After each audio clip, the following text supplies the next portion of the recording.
I'm going to tell you this. When a man has a fetish, he is not telling you to leave. He is about to call you everything but a child of God as you're walking out that door.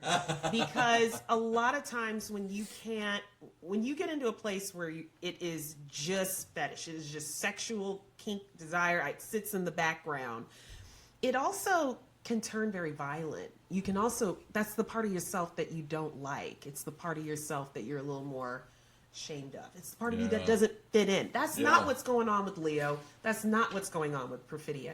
So I don't think her issues were race specific. I think it was his, Lockjaw's uniform.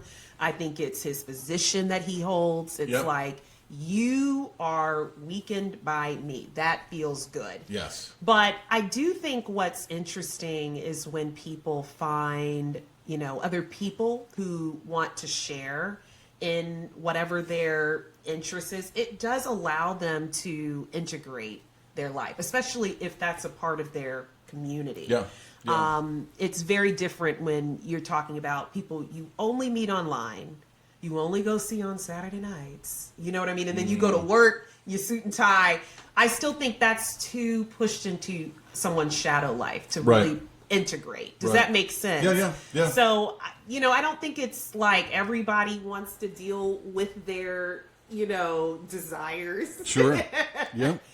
Some people are like, okay, that could be Saturday night, but when I go out on Friday, I go out with my real friends, Yeah, But sure. I don't get that from, their community. I think there's also a scene where they were going to go put a bomb into the, some sort of courthouse or whatever. And the guy's like, oh, I love my plain looking white girl. And I thought, that for me also didn't feel like fetish. It seemed like they were playing on a sort of assumption that's going on in the public. Right. And they're kind of laughing about it. Do you know what I mean? I didn't get the sense that everybody on this end was in this is my shadow life. This is what I do in secret and private. Everybody else seems to be out in the open. I think it's just Lockjaw and Perfidia that are like enjoying this sort of like, all right, I need to go work this out because I'm just. Well, there's an element of role play to it that there isn't with Alana Haim and her black boyfriend character, or Bob Ferguson and Perfidia. Like you think that we're at least told by the film that they loved each other to some degree. I mean, she might love her own drive more.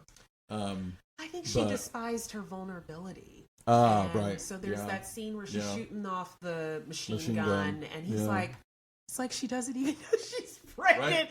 And it's like that's something that she feels sad, even weakened and displaced by, her pregnancy. And so I think being a mom and those vulnerabilities, those weren't things that she was really ready for. Those things were not something that their relationship could really hold. Sure. Of course, anybody you meet in the midst of violence is probably not the best long-term relationship. Could be said. Could be said. But otherwise, no, I thought, this is what most people look for in partners. These sort of shared, like, we have fun together elements. Yeah, right. So I feel like if you go and watch it and all you see is racial dynamics playing out, and you immediately just drop everything in a fetish bucket, I think this film could read very offensively. You'd be offended by what's going on. Well, speaking of that, I think one of the biggest criticisms, maybe not one of the biggest, but I've seen a lot of writing on Substack about this, which is screen time and where the director's interests lie. So this is a good transition from culture to the director's chair, our next category. When Martin Scorsese made Killers of the Flower Moon, he did so with the consultancy and the screen time of Osage community members in Oklahoma.